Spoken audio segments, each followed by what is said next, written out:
Now, top Japanese officials and that country's ruling party lawmakers were more straightforward on their feelings regarding the 2015 bilateral agreement on the wartime sexual slavery issue. They spoke with one voice, saying a renegotiation is out of the question. Park Jong-hong with this report. The reactions by Japan's ruling party lawmakers were far from restrained. At a government foreign affairs meeting on Thursday, Hiroshi Yamada of the ruling Liberal Democratic Party said there can never be a renegotiation on the Korea-Japan agreement on comfort women. He added that Japan must stick to its stance and get South Korea to implement the deal even after 100 or 200 years.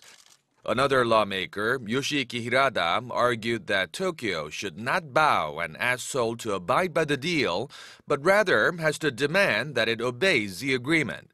The responses struck a chord with others at the meeting. The director of Asian Affairs at Tokyo's Foreign Ministry, Kenji Kanasugi, who represented the Japanese government, echoed the sentiment, saying a renegotiation is out of the question.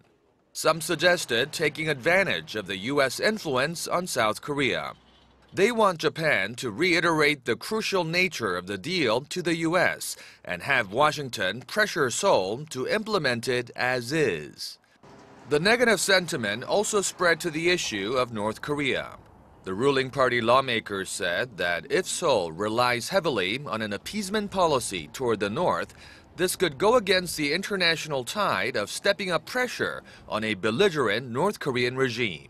Speaking at the parliament, Foreign Minister Fumio Kishida asserted that talks for talk's sake with North Korea is meaningless and that the new Moon Jae-in administration ought to pressure Pyongyang.